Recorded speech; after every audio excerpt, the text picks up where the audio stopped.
Come on in the room. Come on in the room. Come on in the room. Come on in the room.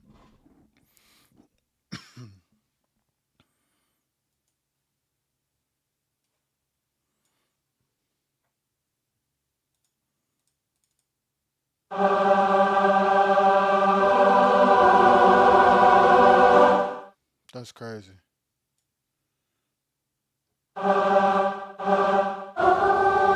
That's crazy.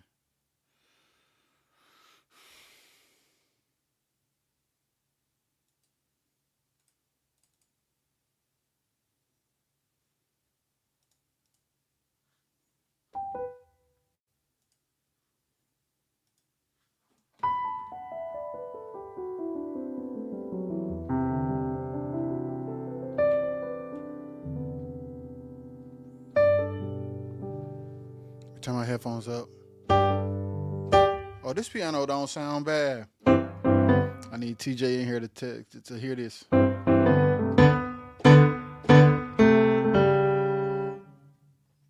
Come on.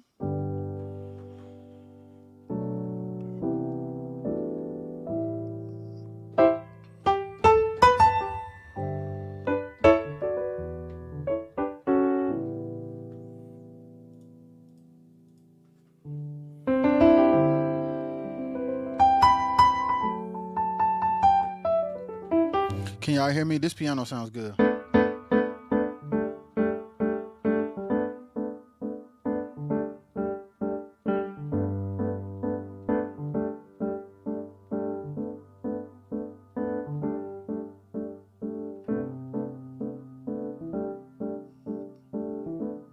Ooh, ooh, ooh, yeah. Woo!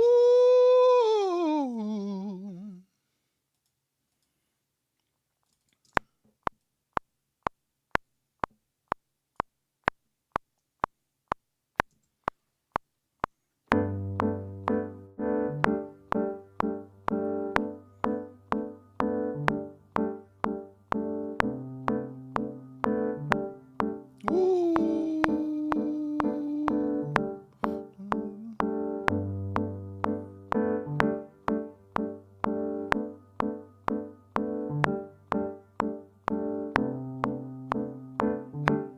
Woo!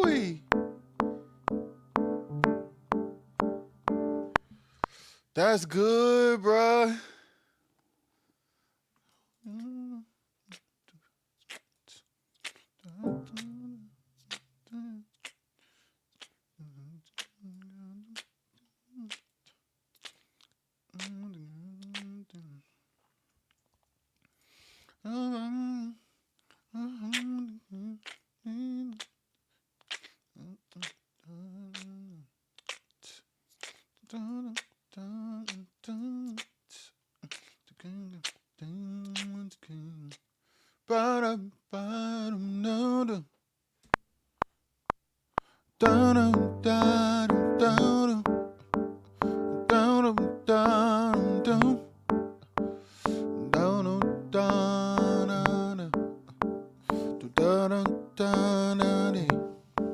So now with them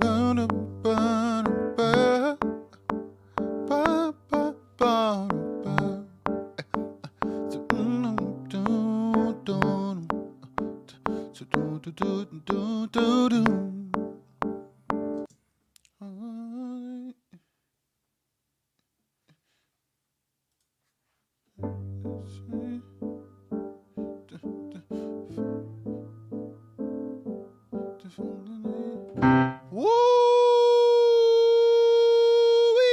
woo-wee.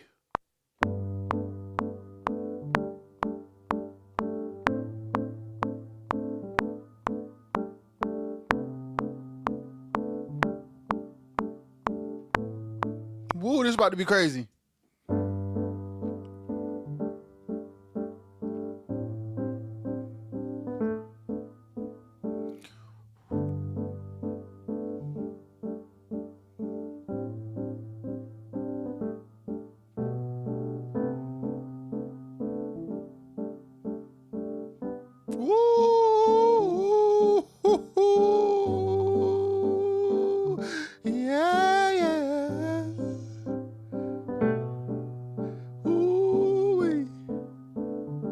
That's crazy. That's crazy. That's crazy.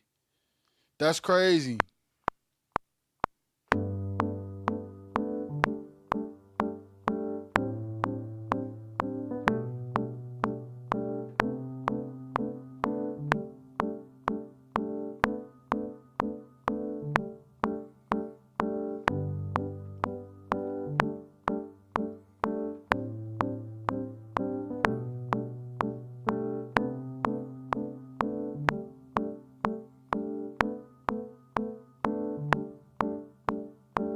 That's crazy. That's crazy. Woo! So,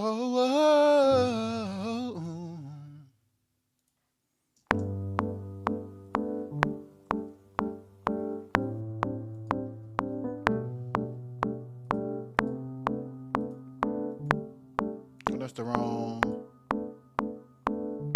There we go.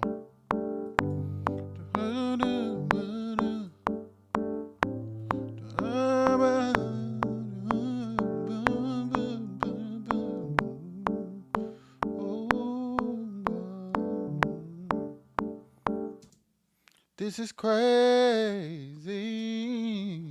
What am I doing? I want like a synth bass.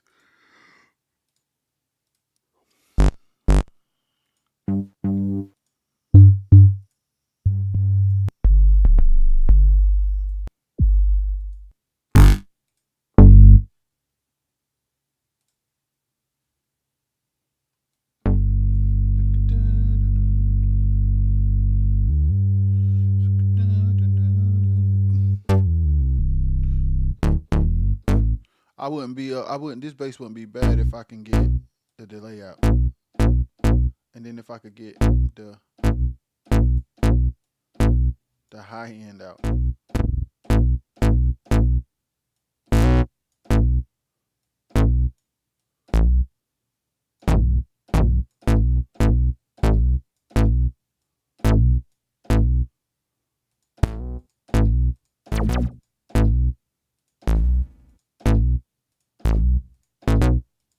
That's a certain sound in there I want to take out. I just do it with EQ. There we go.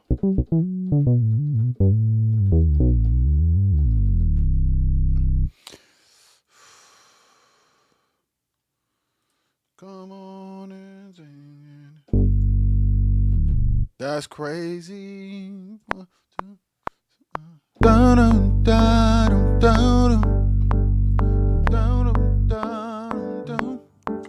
My fault on the bass. I was trying to turn the vocal down. All right, here we go.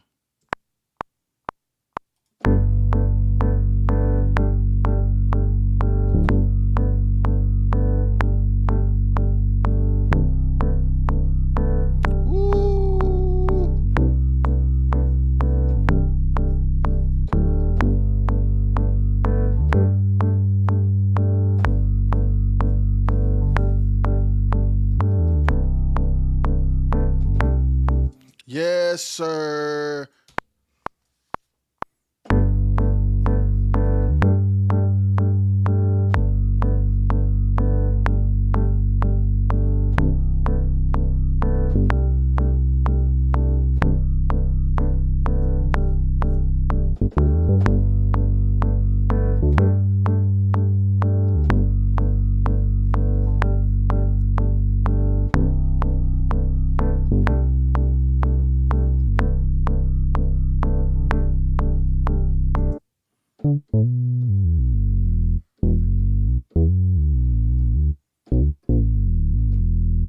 Is this bass too loud, bro?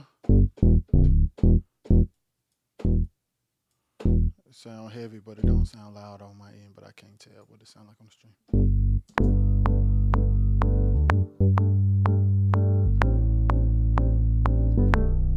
Ooh. Yeah, that's crazy. Them quartet changes, but with a little TV energy.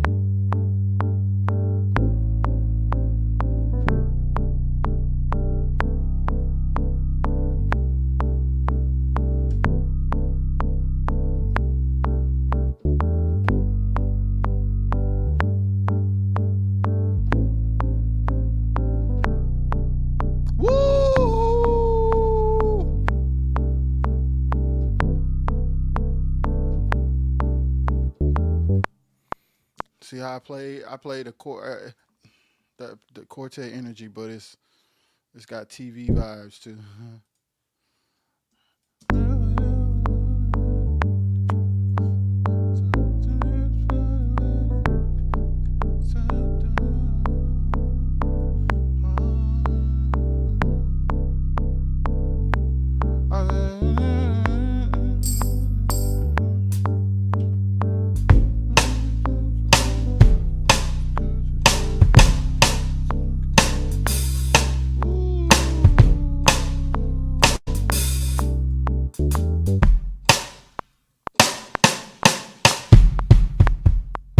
I need a gain of the whole thing down. Yeah.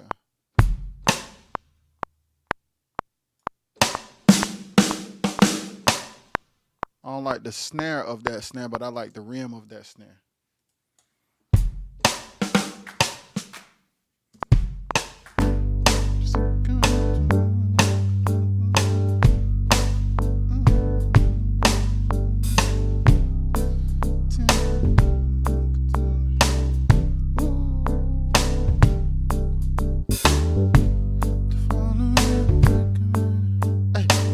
Good girl.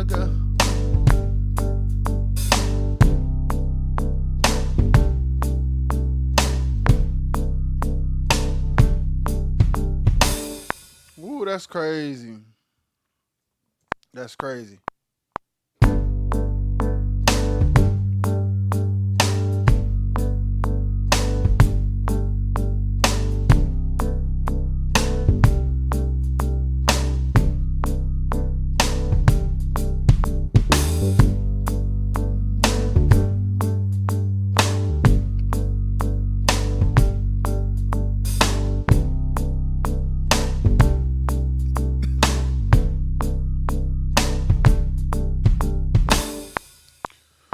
That's kind of crazy.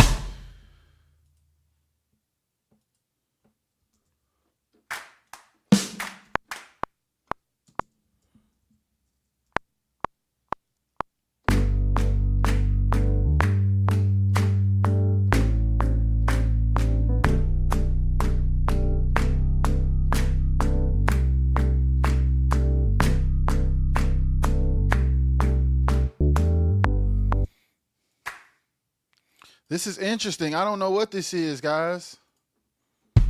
I don't know what this is. I just...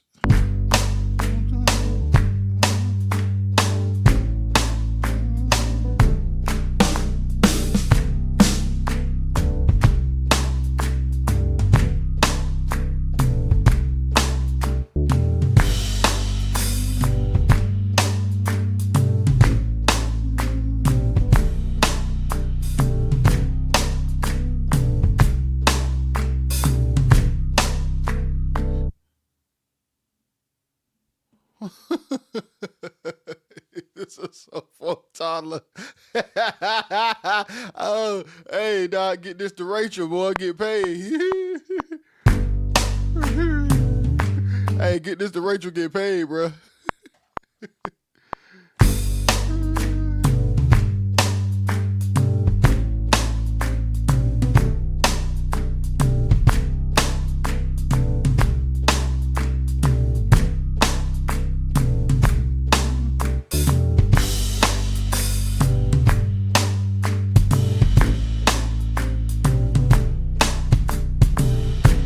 I keep hitting the wrong thing. Hey, that boy said, hey, the toddler, get right. Yeah, speak it.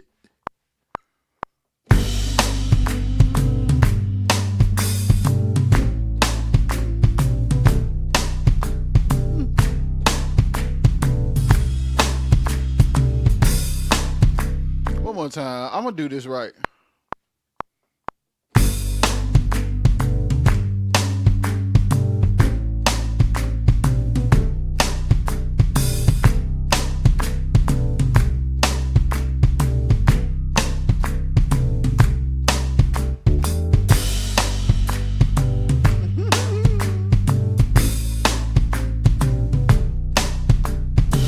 Woo, I ain't going to quit this time.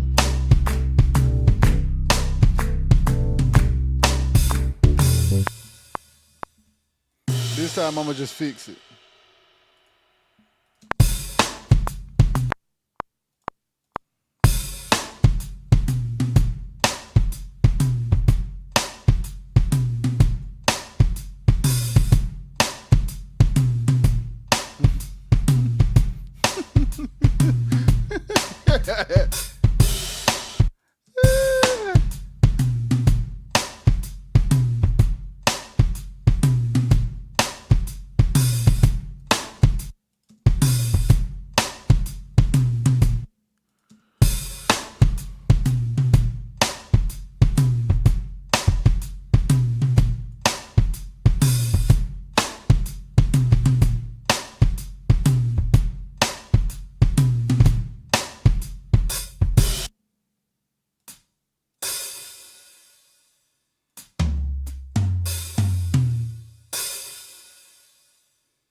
See, I'ma just fix it.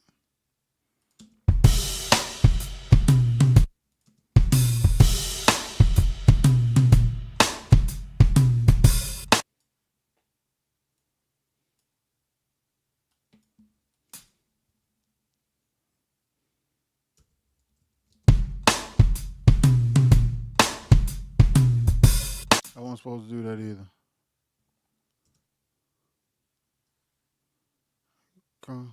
That cross stick got a lot of room. Oh yeah, it do, bro. It do, bro.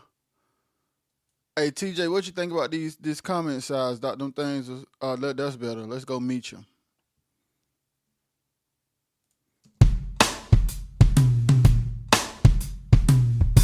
This logic right here.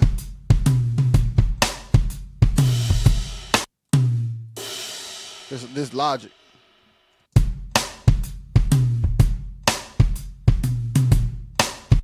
Take that out.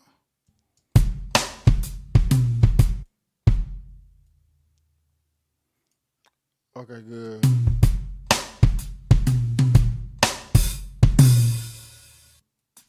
Psst, psst.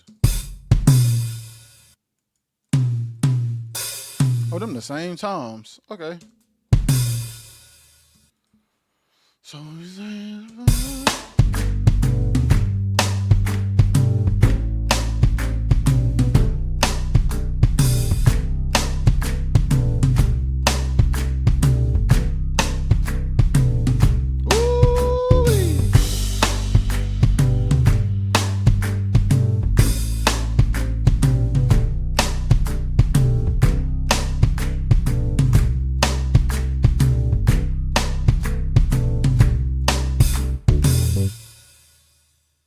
So verse.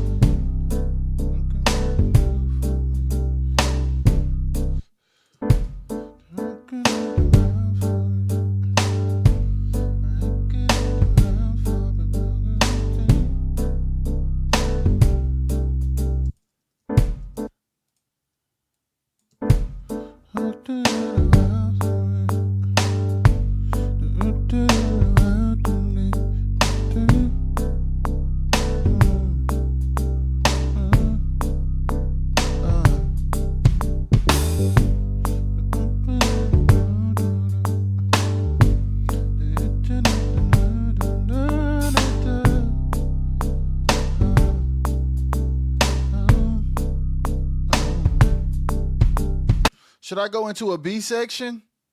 Should I go into like a pre? It feels like it should go into a pre. It feels like it should.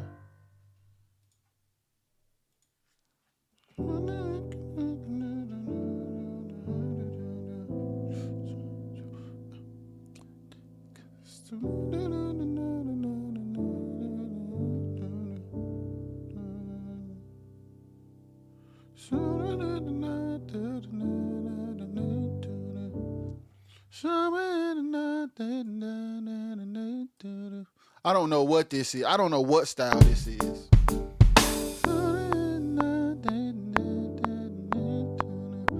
Bruh, let me record the vocal too. Let me record the vocal too.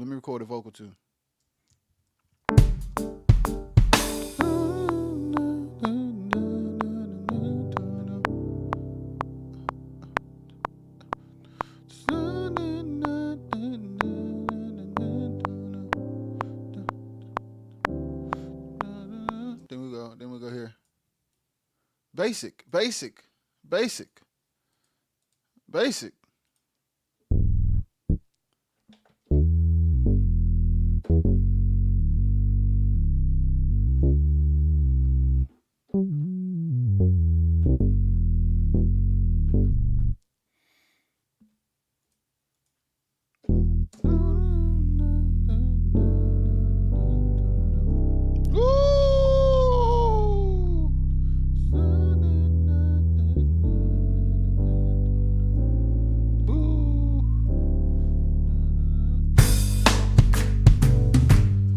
Mario can do something with this.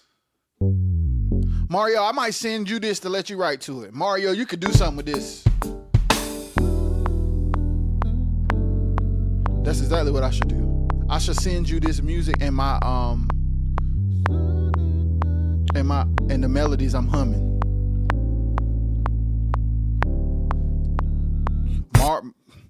Mario can do something with this.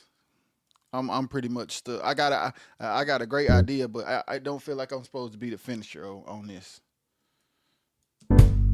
Mario, I don't know what this is.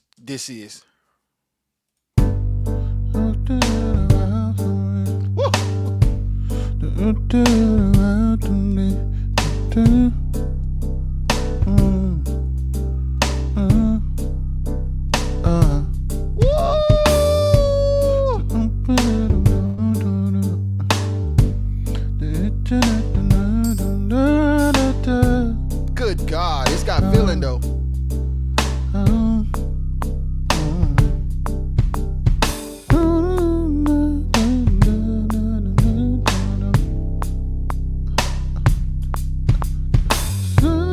Yeah.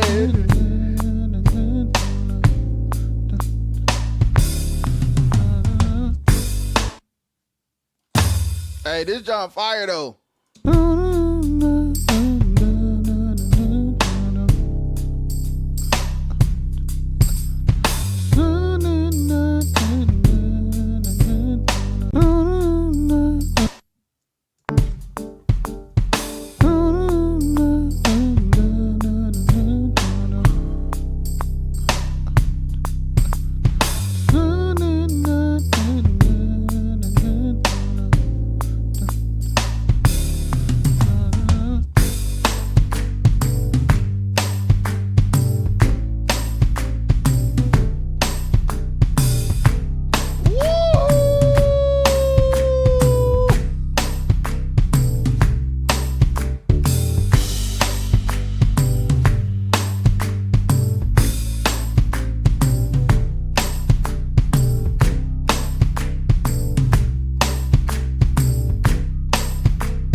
Good grief.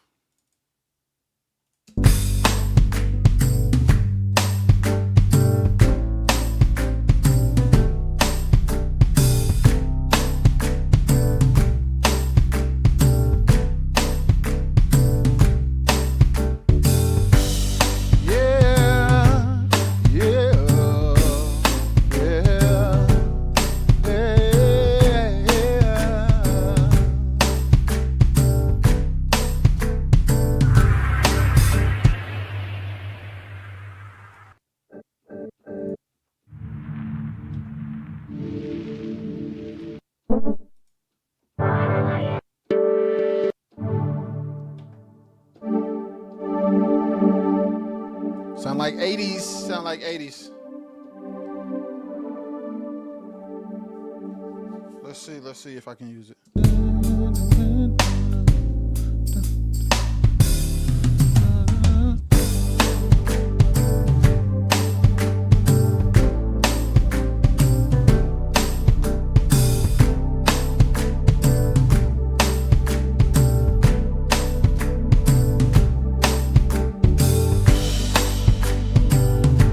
Okay, Mario.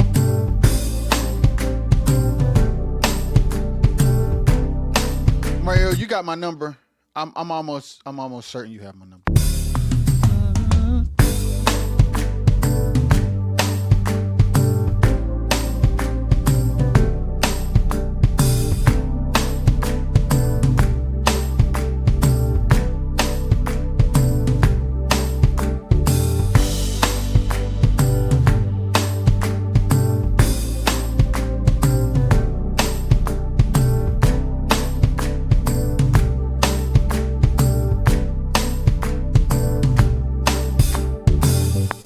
That's good.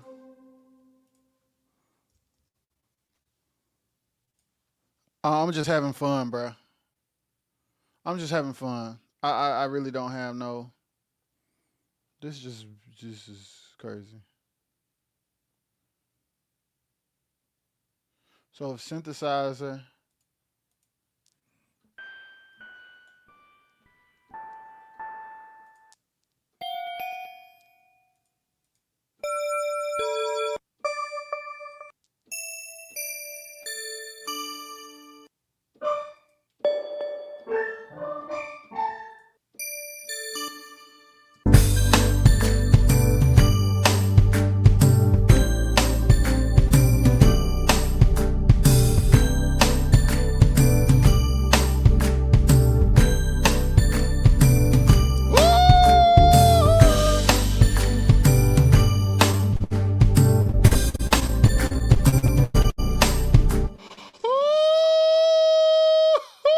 Woo, lift your hands.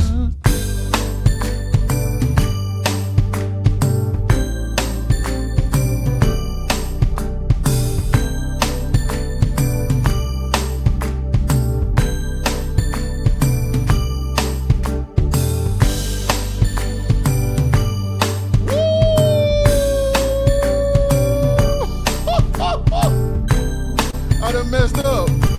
Good God. Y'all. Melody overshedding. Melody overshedding, bruh. Melody, bruh. I promise you, a consumer, a listener, a fan, man, you're gonna get a different type of emotion from a listener when you are put a jingle bell in that joint. You'll have a Christmas tune. Hey, that's what it's giving at this point, Mario. It's giving Quartet Christmas. I believe we done figured out what it is. It's a Quartet Christmas song.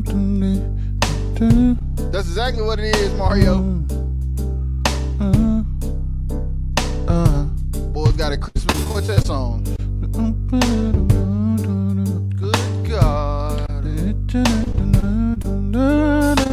Well, we got a Christmas Quartet song.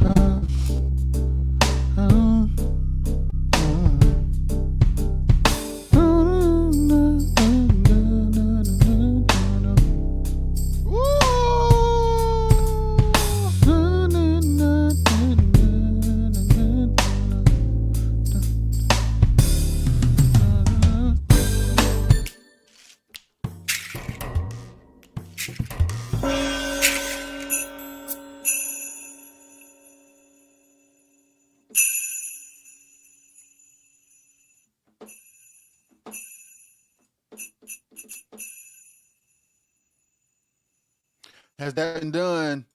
Yes, there are Quartet Christmas songs. Hey, let me tell you something. I ain't never heard one of this style, but yo, hey, you gotta hey TJ, Mario got a drive about Rudolph, bro. You got to go listen to that junk. Hey Mario, see if you can tag it. Put the link to the Rudolph in here. Hey, that junk sticky, TJ. Hey Mario, TJ is a drummer, bro, who can track drums from home at a really high level. Just in case you need a session drummer that can cut from home. Any style, any sound, any tones. He a producer too, so he understand how to really track drums based on what the production needs.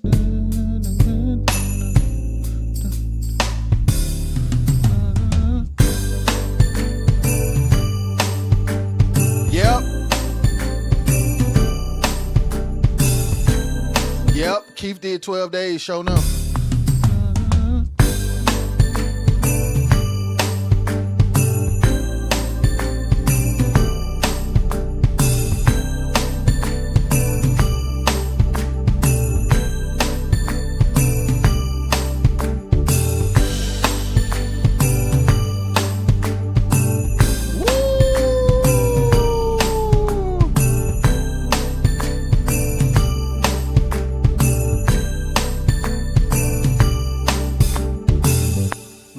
think Mario, I think I'm gonna pass this on, dog, cause my melodies is strong, and I don't wanna.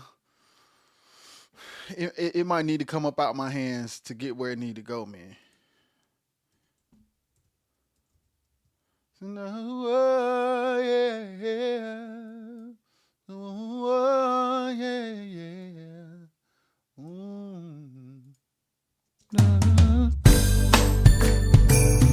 There we go. Hey, put the tag toe away in the manger too, brother.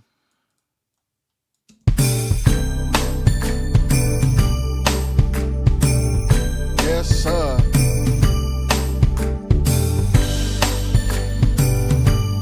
This is crazy.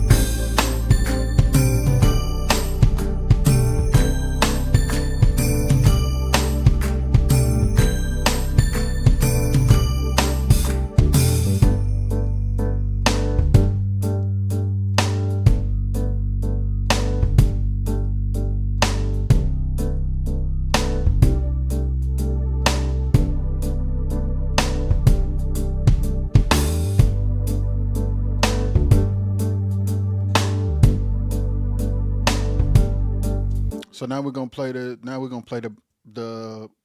pad on the second verse.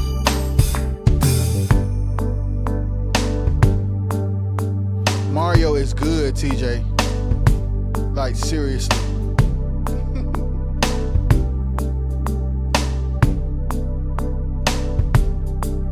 Yeah, yeah, yeah.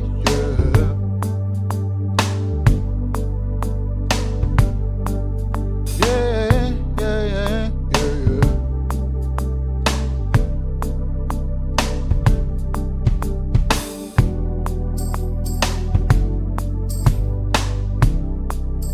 Woo!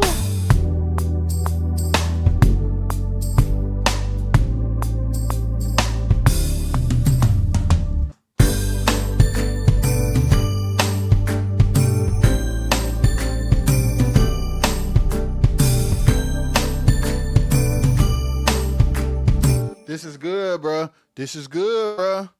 This is a Quartet Christmas song, bro. Mario, we got to make this an original, man.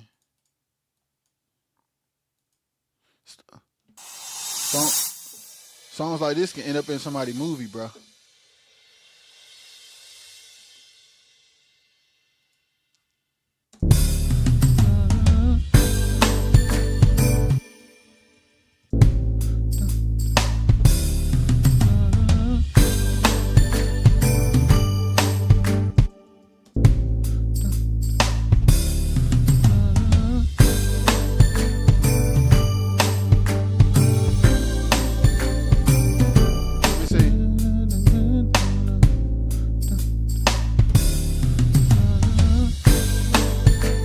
There we go.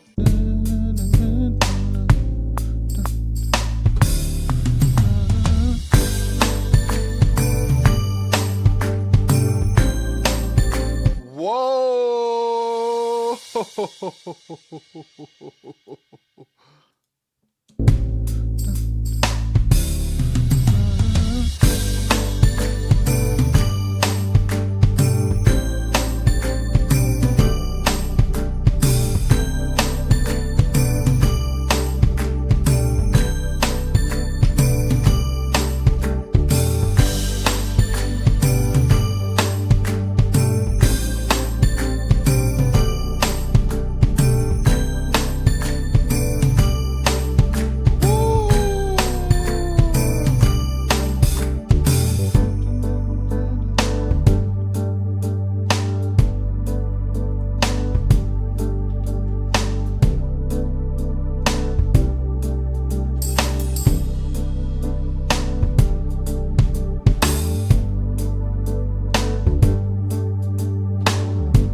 Hey TJ, should I get some of the room out of the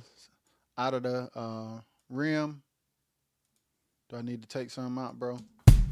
Is it too much, man?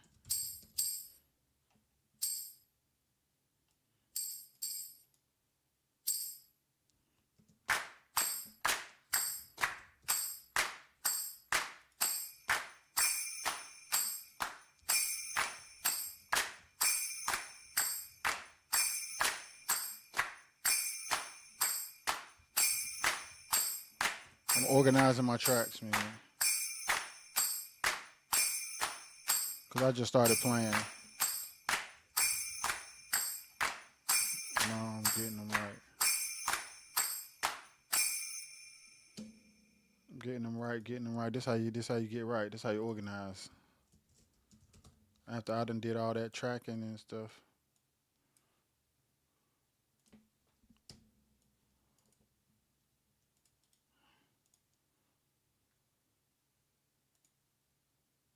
Gotta organize. Now it looks more clean.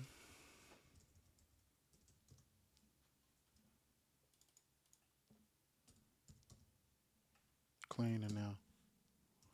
She clean now.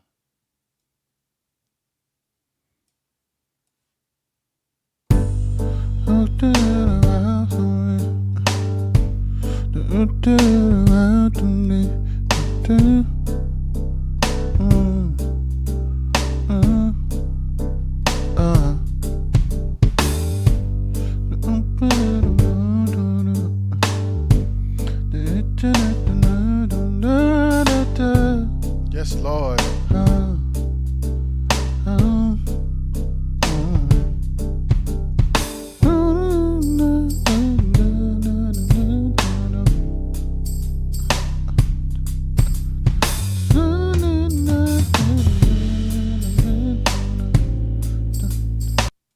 My fault. I didn't mean to do that.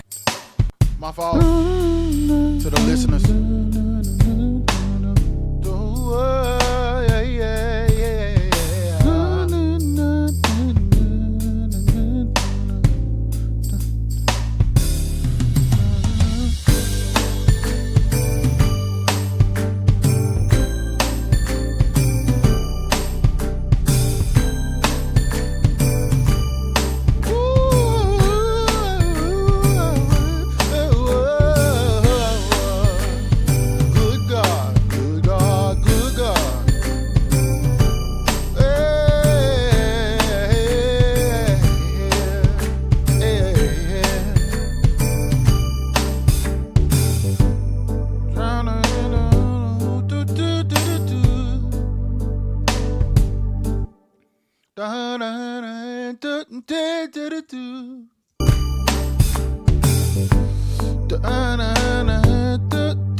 Rod, what up?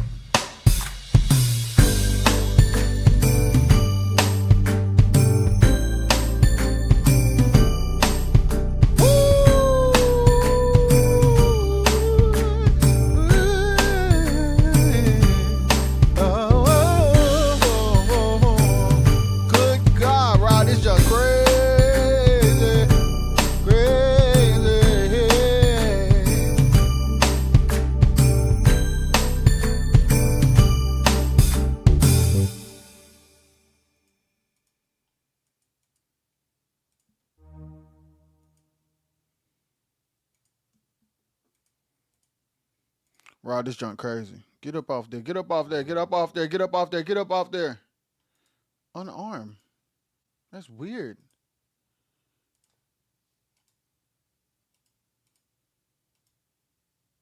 Yo, my logic be tripping, bro. I'm not crazy, bro.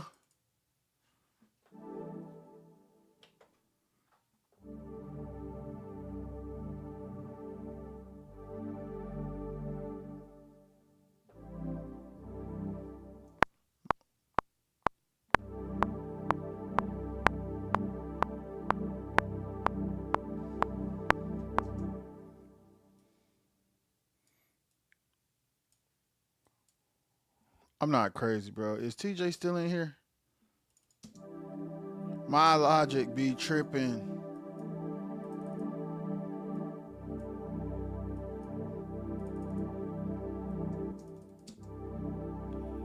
My logic be tripping, bro. 1, 2, 3, 4. 2, 1, 2, 3, 4. I'm telling you, man. I don't know what I should do, but I should be getting a better performance from my logic, bro. Unless I got some weird settings on my I don't know. I got to research, bro. But I don't feel like getting stressed out, so I'm gonna quit talking about it.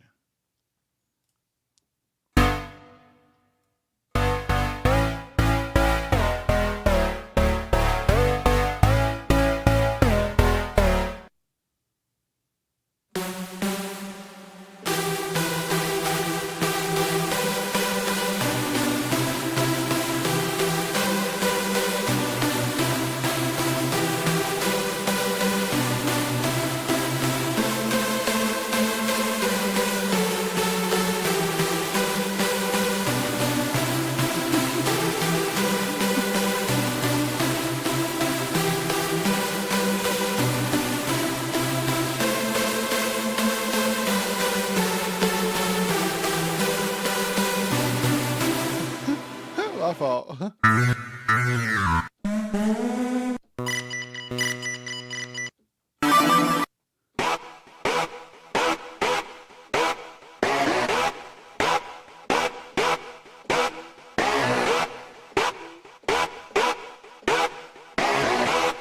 Good God.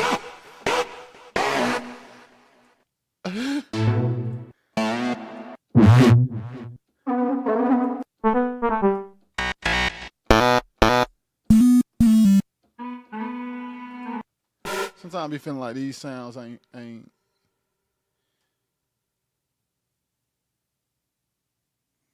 These sounds don't be for us, bro.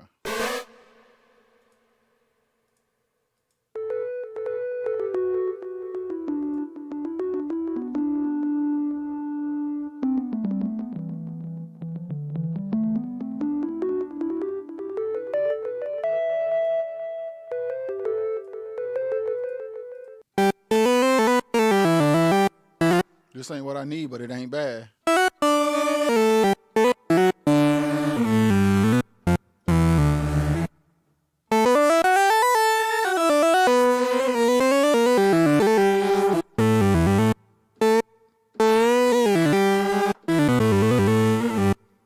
That ain't what I'm looking for. But these, bruh,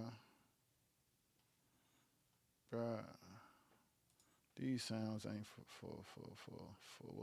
what we be doing, bruh. That's crazy. That's crazy.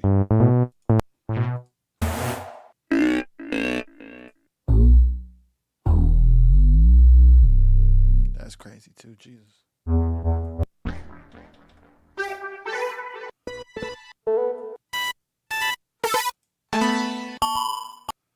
I give up. I give up. I give up. I'm finna be in there all day and find nothing. I give up. So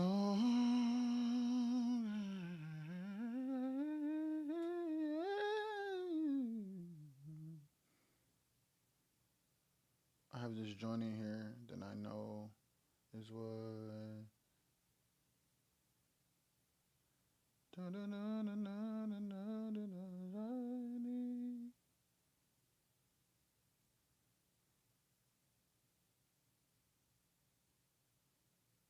What's the name of that joint right here? Put it up.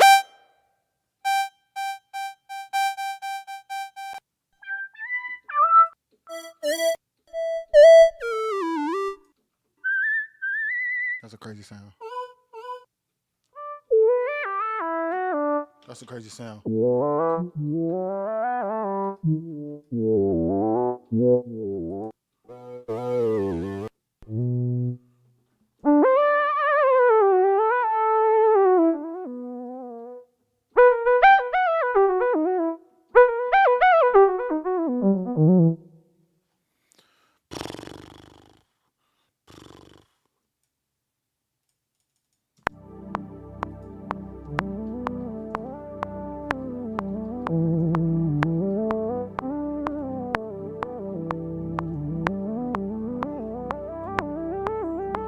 All right, let me put some sauce on there.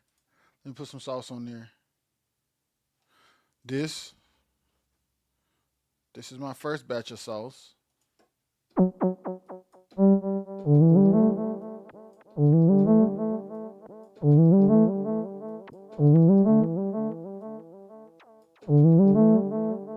Should I make it be like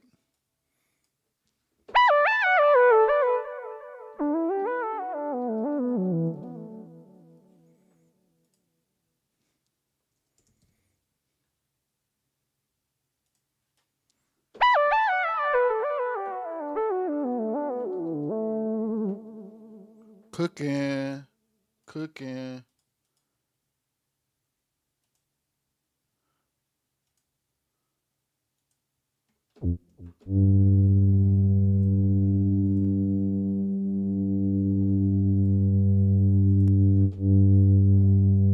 Cooking, cooking, cooking.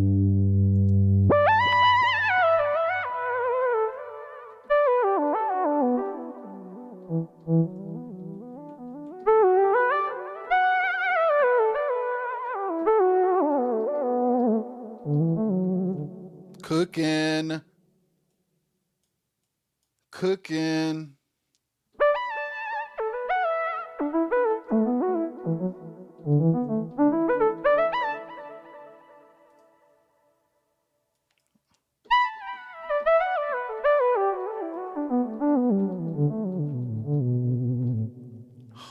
Holy Ghost.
Try one more time. 1, 2, 3.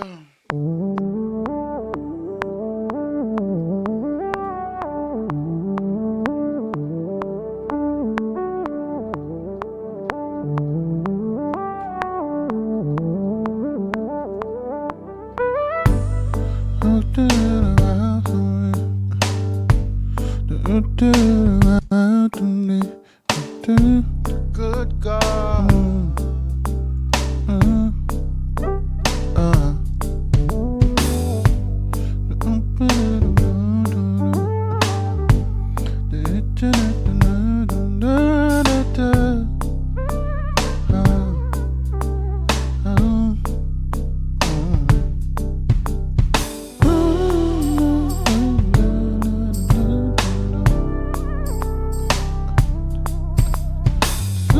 Man, this is getting good.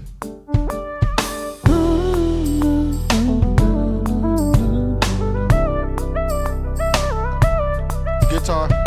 That's that guitar stuff, that Dwayne Watkins.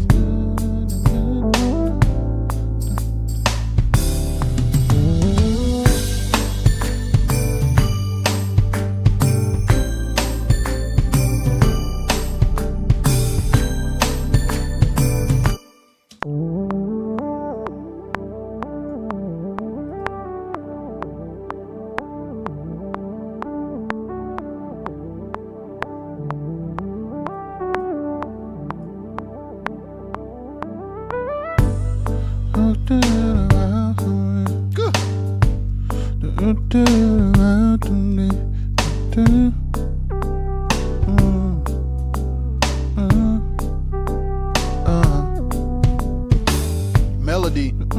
I don't know that I'm gonna keep this, but melody is important. Melody, man, let me tell y'all something. Producers, musicians, guitar players, let me tell you, guitar players, keyboard players, auxiliary board players. Parts, pattern, melody. Parts, pattern, melody.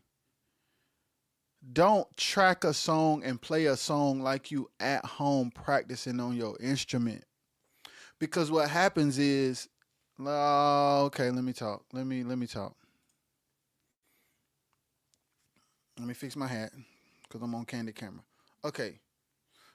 Parts, patterns, and melody. I hear so much freestyling on songs. And although it showcases your ability to play, it don't make the song better. And I'm going to just be brutally honest. Let me fix my mic because I'm going to just take a second to be brutally honest. I hear a lot of records and a lot of performances where the musicians are on stage playing everything they know how to play. And although it shows your ability to play, it doesn't make the song better.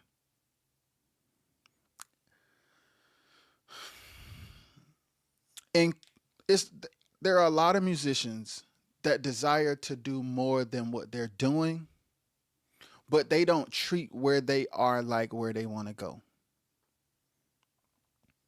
If you plan for, I'm going to just name them. If you plan for, which they don't be having bands no more because of budgets, but let's just speak in general.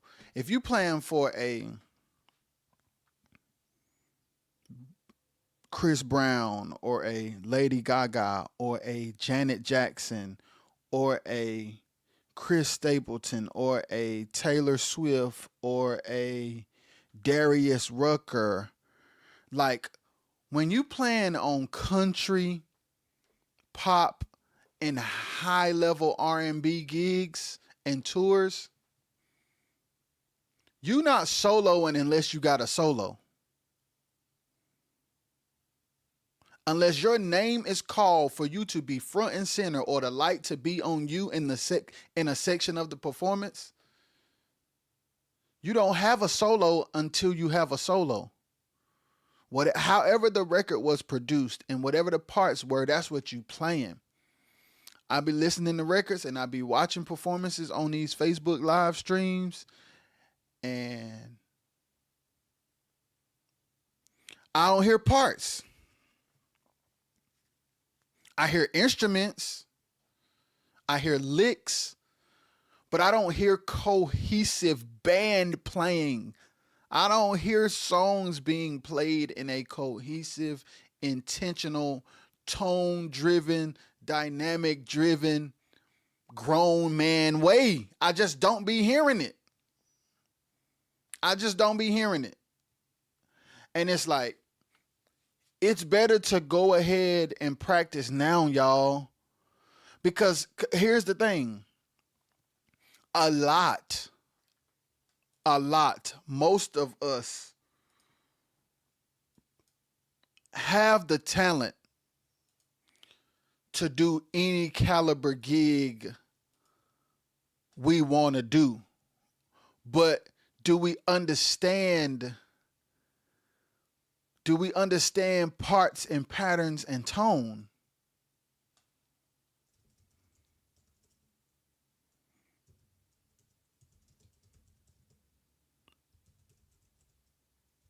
Hold on, let me get back on IG. Y'all know how it be. Parts, patterns, tone, placement. Parts, patterns, tone, placement. I'm telling you, man, musicians got what it takes to do anything they want to do. But I don't know if there's a lack of respect for the quartet gig because y'all see it as small. I don't know if y'all see it as an opportunity to get your rocks off and shed. I don't know how y'all view these gigs, but when I'm listening,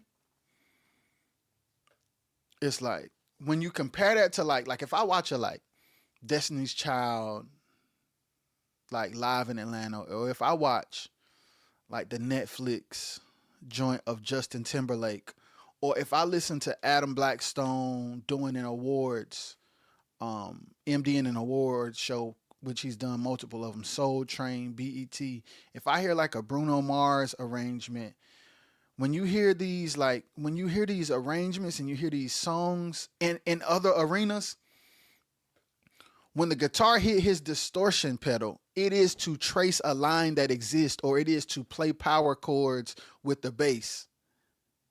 If an auxiliary player plays some kind of pad, that's because it's either a part of an intro, a part of a segue, or it's a patch inside of the song, whether it be the verse or the chorus.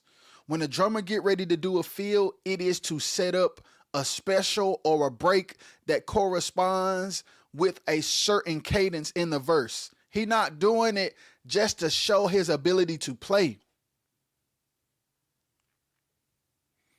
Like, placement, patterns, tone, parts, placement, patterns, parts, tones. Like in the verse, what's your guitar part? Let me hear that every time you play the verse. If the second verse is a special and you go to your overdrive to play a line, cool. Other than that, just let me hear the guitar part. All right, the horn line plays that during the chorus. Let me hear the horn line. Okay, if you playing organ and ox, make sure you bed and make sure you call in response with the leader. Organ player, you're allowed to freestyle a little more than everybody else because the lead singer is going to do different things night by night sometimes.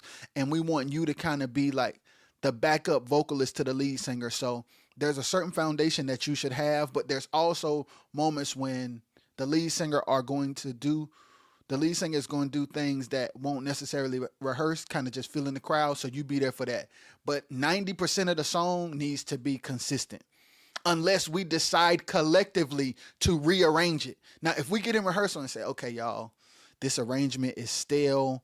Let's create some new parts and let's do some new vibes. That's the thing about Doc. Doc songs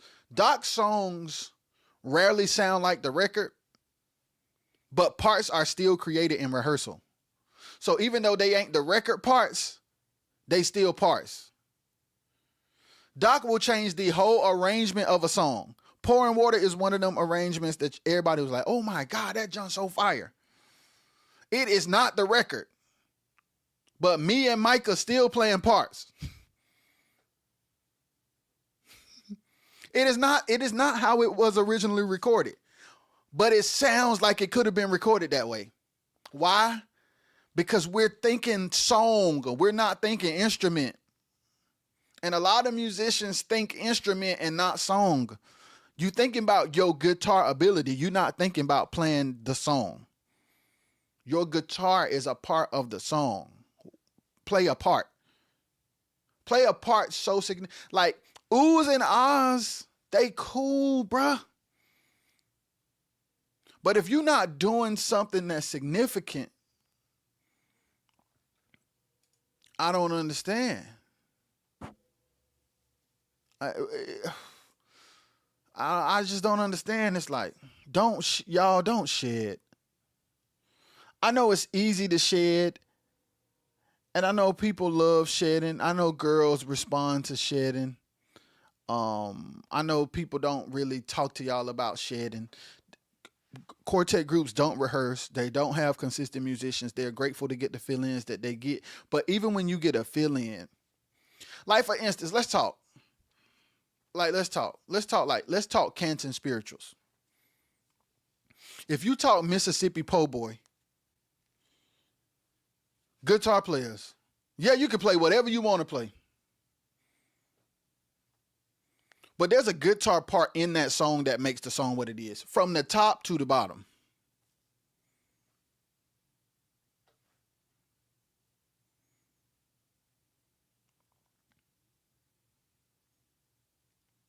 And just playing that part is all that's needed.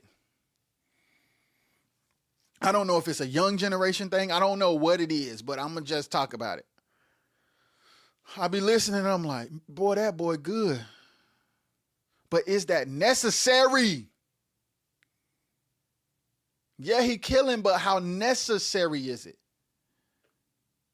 And it'll create a viral moment, but does it contribute to the brand and sound and consistency of the artist? Is my question. And hey, fellas, all my musician homies, the young ones, the middle-aged ones, the old ones, we gotta start hitting the stage in a manner that is so solid that what we contribute goes beyond shedding to the point where people cannot live without what we add. We want to get to the point where people cannot move without what we bring to the table. So much so that if you're not there, whoever comes behind you is required to play what you played. Are you playing parts so significant that the person behind you has to come and do what you did? If you're not doing that, as dope as you are interchangeable.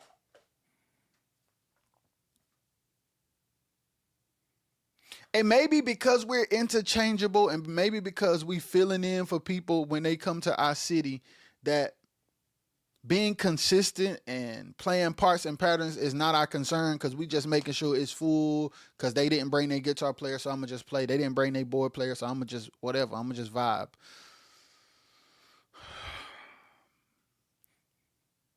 You have to make the decision that that's not acceptable, especially if it's your heart's desire to do more than what you're doing right now. If you have a desire to sing or play, specifically play in this situation, if you have the desire to play, produce, and arrange in bigger arenas in different sectors of music, how you treat one thing is how you treat everything. Don't wait until an opportunity comes for you to start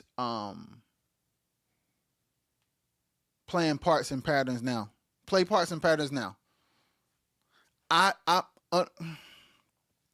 It is my heart's desire and my prayer that one musician that is seeing this now or that will see this later, my nose itching, y'all, decides, you know what? I heard what Rajay said, and to be honest, I do just be freestyling. It actually has never crossed my mind to pick apart and loop it. And I'm going to do that. Because the truth of the matter is, T-Pain's MD might look at quartet videos, and the chance of a lifetime may pass you by because his MD saw you and was like, he killing, but I could tell by the way he playing for this quartet group that I shouldn't hire him. Are y'all hearing me? The internet is insane. All kinds of people watch stuff that you don't think they will watch. And what if the opportunity you've been praying for, people who have the power to hire you, are watching the videos of you playing quartet? What if the opportunities you desire, people who have the authority to hire you, are watching you freestyle on these quartet videos? Based on what they are seeing you do, should they hire you? Be honest.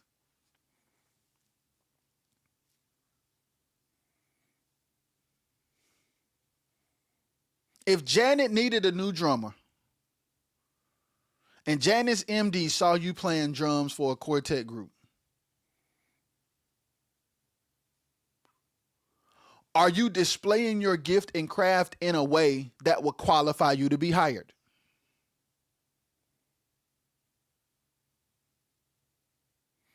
Organ and ox players, if you desire to be a part of the Tennessee Kids, could Adam Blackstone watch a quartet video of you and decide that you deserve to be hired? Yes or no?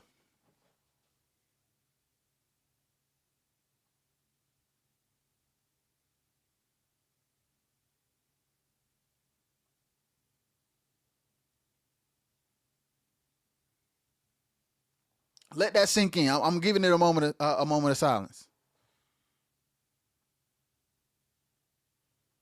When you hit the stage, big or small, rehearsal or no rehearsal, band member or fill-in, when you put your bass on your neck or your guitar on your neck, or if you sit down at a kit, or if you sit down behind a board or an organ, your contribution should be felt more than is heard.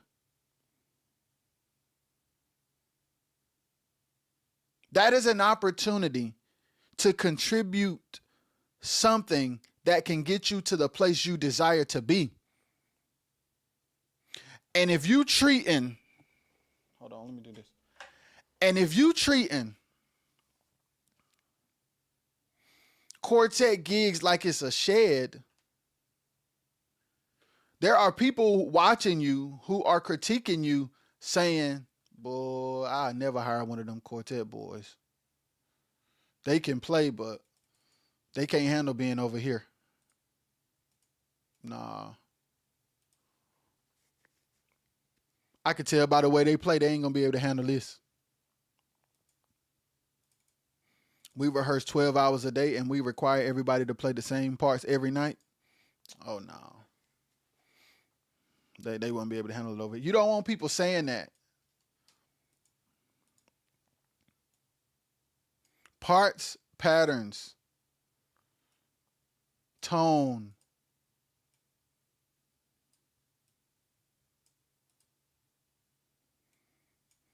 Parts and patterns and tone, man. John P. Key took a few musicians from quartet because they play solid parts. It definitely makes a difference. Let me tell you something. Damo Britt. Now I got to talk about Damo. Damo is my little brother. I used to play with Doc with his brother who passed away. Before Jay passed away, him and I played with Doc together. When I got married, Dom started playing in my place, and when Jason quit, Ced started playing in his place. So Ced and Dom replaced me and Jason. I've been knowing Jason since he was I've been knowing Dom since he was really, really young. Dom grew up in a school, the same school I grew up in, around people who saying, what's the part? What's the melody? What's the chord? That chord don't match. So when you see Dom, it's like, dang, there's a couple of places where Dom gon' freestyle with John because he has a solo. But when the song come on, Dom playing them chords to that song. And Dom playing them horn lines to that song. And let me tell you something. I have sat in plenty of there's a video where we did a thing called Band Edition with me, Damo Britt, Chris Darden, which is John's drummer. Me, Damo, Chris, Dennis Dudley, Steven Pender, and somebody else. They learned the songs from scratch. And as soon as Chris and Dennis and Damo heard me start to play the stems and show the parts, they are automatically deciding, okay, Damo looking at me like, okay, when should I trace his chord? When should I highlight this melody? When should I change? So Dom is listening to what we doing, programming patches. Steve is making sure the voicings are the same. Chris is deciding, okay, let me listen to the loop. Okay, I like this hip hop beat. I'm going to play it. Come on, man. Parts and patterns, parts and patterns. Parts and patterns, parts and patterns, parts and patterns. I watch a lot of streams of quartet gigs where I don't hear no parts or patterns. I don't hear no strategic lines. I don't hear no unison lines. I don't hear no building together. I don't hear no dynamics. I don't hear no playing to the room. I don't hear no accent setups. I don't hear no rises and falls. I don't hear no patches that change atmospheres. I don't hear it. And guess what? When you're filling in for somebody or when you're dealing with a group who got shaky business and you still decide to do a gig anyway, I know it can be so frustrating that you decide to not care. But here I want to offer something to you. Regardless of how bad the business is, if you say yes, remember that people are always watching.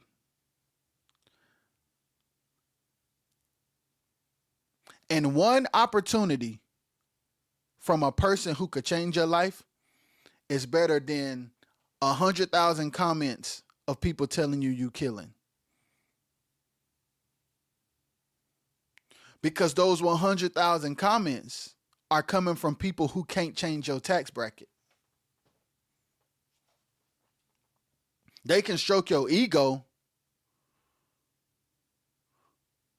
but they can't up your career value.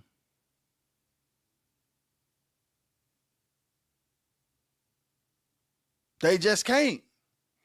Because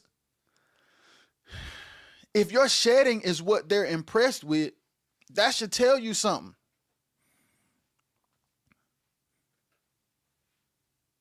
The greatest compliment you could ever give me is like, bro, you play them parts.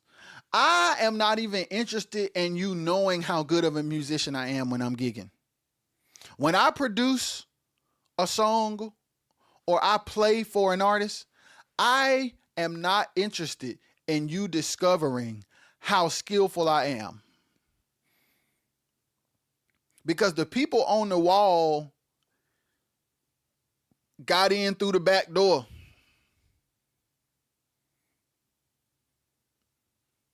The people on the wall got in through the back door. Man, one time, man, listen, let me tell you something. One time I was playing with Tank's dad. I talk about Tank's dad. I'm going to talk about Tank dad all the time because that's where I come from. So one time we were in rehearsal. I don't know if it was the whole choir or the band, but Tank daddy said something so gangster. Tank daddy said, now, I can tell when Tank playing for me or somebody on the wall, and I ain't even got to turn around. Tank dad said, I can tell when Tank playing for me or somebody on the wall, and I ain't even got to turn around.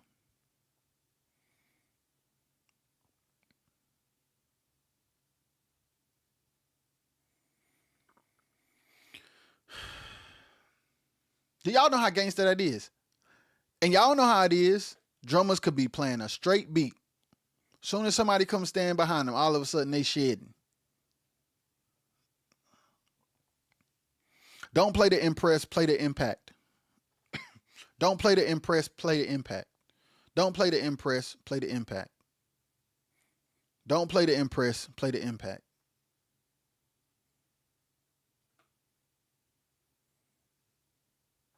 Serve the ticket buyers. Serve the ticket buyers. Play for the artist, serve the ticket buyers. Play for the artist, serve the ticket buyers. Sometimes that's going to mean people ain't going to know how good you are. People not going to know how complex of a mind you have sometimes.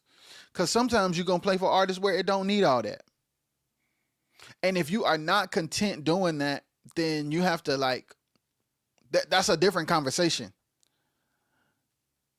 And your heart's desires don't line up with your ability to be disciplined. If it's tough for you to not shed, having the desire to do things greater, it's gonna be hard because it first takes being disciplined on the level you're on. It takes being solid on the level you own. It takes being consistent on the level you own. Yes, there may be, I say, if you 10, I'm putting 10 to 15% freestyling. 85 to 90% parts and patterns. That's what I say. Mont, anybody worth being connected with will know the difference in your playing. Yep. That's what I'm saying, bro. There's a lot of quartet musicians who have the raw talent and ability to play any gig they want.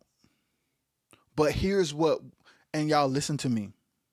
I've done enough, and I know enough people, and I've had enough conversations. Gospel, pop, R&B, smooth jazz. I've had enough conversations with the highest of the high in all areas. And the first thing they say is, you can't beat the feel of quartet. That's the first thing they say. The second thing they say is, we don't hire nobody that don't know how to play parts and patterns. People get sent home the first day of rehearsal because there's an inability to transcribe parts. Okay, I sent you the record and you didn't learn the guitar parts, and then you come in rehearsal and you just play the guitar. No, the intro has a certain lick. The verse has a certain pattern. The special has a certain overdrive tone. You need to know stages of distortion. You need to know tap delay. You need to have the ability to either read or hear a keyboard chord and play it as you hear it or read it. And you need to understand when you need chorus, when you need tremolo. You need to understand when you should play power chords, when you should play rhythm guitar, when you should play lead guitar, when you should just pluck one note at a time. Keyboard players, when the chord should be big, when the chord should be small, when it's staccato, when it's legato, when the synth should come in, when it should come out. Drummers, what words should be accented, what hi-hat pattern should be played. If it's a hi-hat pattern that's an 8 or 16 bar loop, don't freestyle the hi-hat. If it's 16th notes, just play them mugs. If it's an open hi-hat every 4 bars, open the hi-hat every 4 bars and just play the pattern. If the kick match the bass, keep the kick matching the bass until the special come.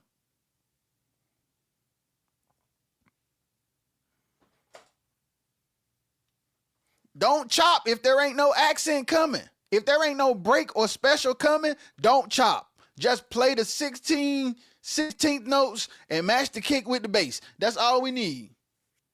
Hey, can you play 2 and 4 on your snare, 16th notes on your hi-hat, and match the bass, match your kick drum with the bass? That's all I need.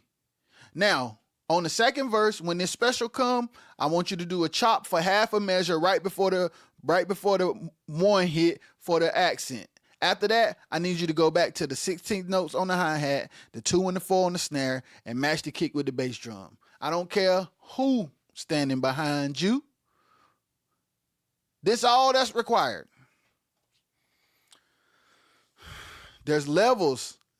And if you are unable to do that in a school gym with a quartet group, if you're not training yourself to do that now, it'll be hard to, first of all, you ain't gonna ever get there because the person who can hire you watching you not play patterns in quartet gigs. People watch videos on the internet, man.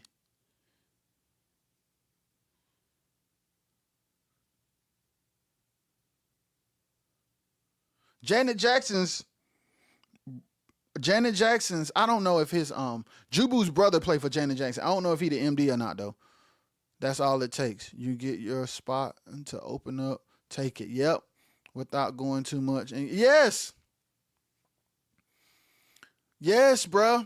And it's like we got to get to a place where our ego and our pride is not attached to our musicianship. I feel like our ego and our security is intertwined in our musicianship so much so that we use being on the stage as an opportunity to get validation. But if you on the stage, you are already good enough. You are qualified if they gave you the opportunity to hit the stage. So change your own life by approaching the gig in a way that will catch the attention of people who can put you on a bigger gig. Play in such a way that the response to your playing gets you bigger opportunities, not oohs and ahs. When you do a quartet gig, play in such a way that it gets you opportunities bigger than where you are, not oohs and ahs. Oohs and ahs won't change your life. But an MD seeing you do something that is a game changer and saying, hey, yo, I need to get them in the stew with me, or I need to get them over here. You know what, man? The Rascal Flatts been looking for a board player, an African-American board player that got that church feel. And, man, I seen so-and-so playing for the Always Had It Gospel Singers, bruh. And I just like his feel, bruh. Every time they hit the floor, he just got an energy and a feel that won't move, man. I'm sure Gary will love him. Let me see if he'll come to Nashville for a couple days. I really want to hire him. Everybody trying to play like, bro, on that 110 Rogers video. That's hey, session musicians versus shedders. Yes. And it's like big gigs is parts and patterns and placement. Big gigs, parts, patterns, placement. Award shows, parts, patterns, placement. And they play like they rehearse. Parts, patterns, placement. Parts, patterns, placement. Parts, patterns, placement. Parts, patterns, placement. And most of the time when I watch quartet videos, I don't hear many parts. I don't hear many patterns. I don't hear much placement. I hear everybody playing along with the vocals. And I hear people taking turns calling and responding to each other's licks. But it's no unit of moving that brings chills down your spine.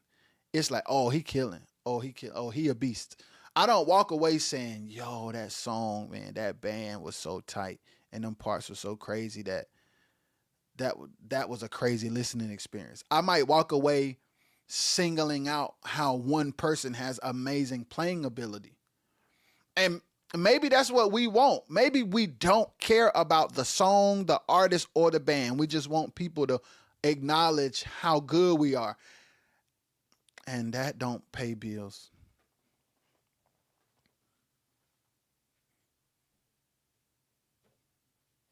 It just don't pay bills. It be the grown person that walks into a situation who plugs up their gear and immediately sounds different than everybody else that hit the floor, and then play parts and patterns in a song that you can't get out of your head the next day. Them be the ones who end up doing life-changing things.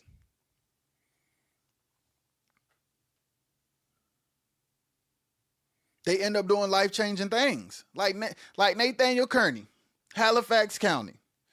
Nate now doing smooth jazz, done play with Kurt Carr, done play with Paul Morton, some of everybody. He do smooth jazz now.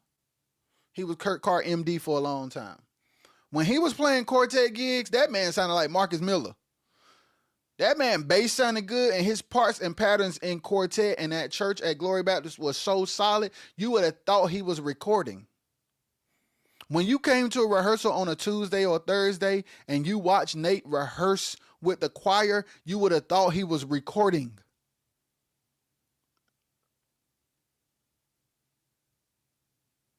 Then he started playing at Abundant Life with the Powells, and Reese came over there. And when he was at church service at Abundant Life, he was playing like he was recording. And Reese was like, "Who is this? Who is this?" And next thing you know, one person comes to a church that he play at every Sunday, approaching service like a live recording. And one person comes and a record producer comes and hears that this bass player understands record, and he gets a bigger opportunity. In that same scenario, if the bass player, if Nate was shedding, Reese probably would have told him he was killing, but he wouldn't have gave him no Kurt Carr opportunity. He just would have told him he was killing. "Hey man, fire, bro. Enjoyed you. Never hear from him again."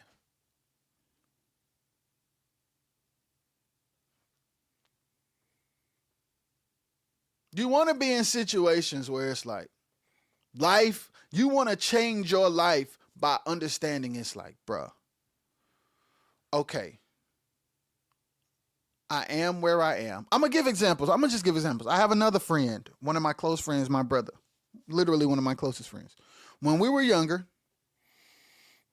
all of us would like go to the mall and hang out before rehearsal and be doing what we doing with girls, and yo man, let's go do this. And he used to be like, "Nah, I'm good. Y'all just come pick me up when it's time to rehearse, when it's time to go to rehearsal." And then when it was time to go to rehearsal, we would pick him up. We would go upstairs to his apartment. His mom and dad, he had the stairs. You go up the stairs, then you hit the corner, then his room on the right. We go in there, Marcus Miller on, This Tour on, Jocko on, listening to Motown records, got a P bass right there. Practicing singing and dancing in the mirror. Listening to records. A bass player trying to understand tone of bass, trying to understand tone of drums, trying to understand placement. When we get in rehearsal and it's time to do a regular song that was on the radio that the choir's singing, he's approaching the rehearsal like it's a world tour. He's treating Wilson, North Carolina, Glory Baptist Church like it's John Mayer rehearsing at SIR. That's how he's treating it. So now when you look at where he is, he treated the small things like it's like, I'm not prepared to do the big things if I'm not a big boy in small situations. I'll never be prepared to do the big things if I'm not a big boy in small situations. Come on, listen to me. You got to be a big boy in small situations. You got to carry a weight and an energy and a contribution so undeniable that people say, "Oh, he ain't going to be here long." You want people to be like, "Why are you even playing here?" You want to contribute something so amazing that you shouldn't even be on this stage with this group. Absolutely. You want to be in a space where it's like, bruh, This joker is magical. I don't understand. We are blessed to even have him playing for our group because he or she is magical. I'm begging y'all. I'm begging y'all for the musicians who really hear my heart. One, and number two, desire to do greater things. What I'm saying is for the musician in quartet who's frustrated because they want greater. Could it be that you are despising small beginnings? Could it be that you are mishandling and mismanaging the quartet gigs so much so that you are not on the path to getting where you desire to be? Just a question. Could it be that your attitude, your energy, and the way that you approach quartet gigs is in the way of you getting what you desire to have? It's just a question.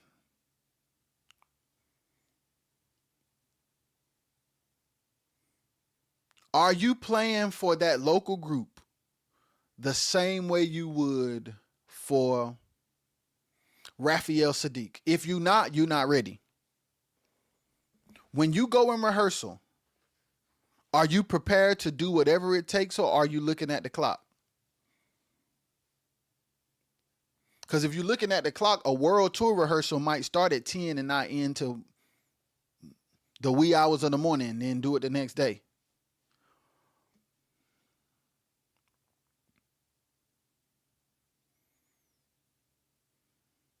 So for the musicians who are watching this, who desire to do greater things, the next time you hit the floor with a quartet group,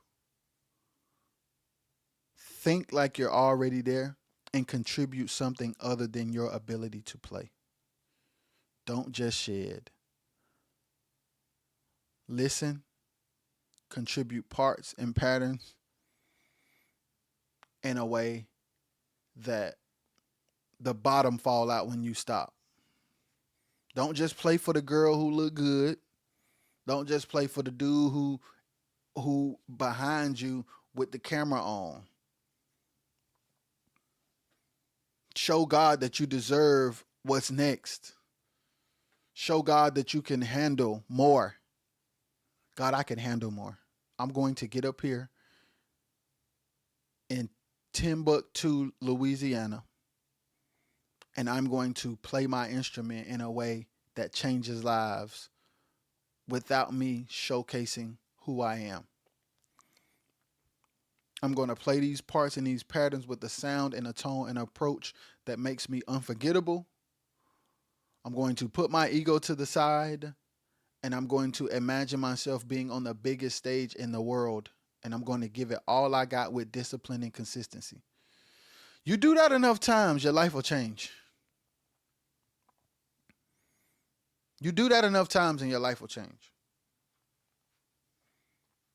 But you got to be willing to do that. I love y'all. I'm out. Peace.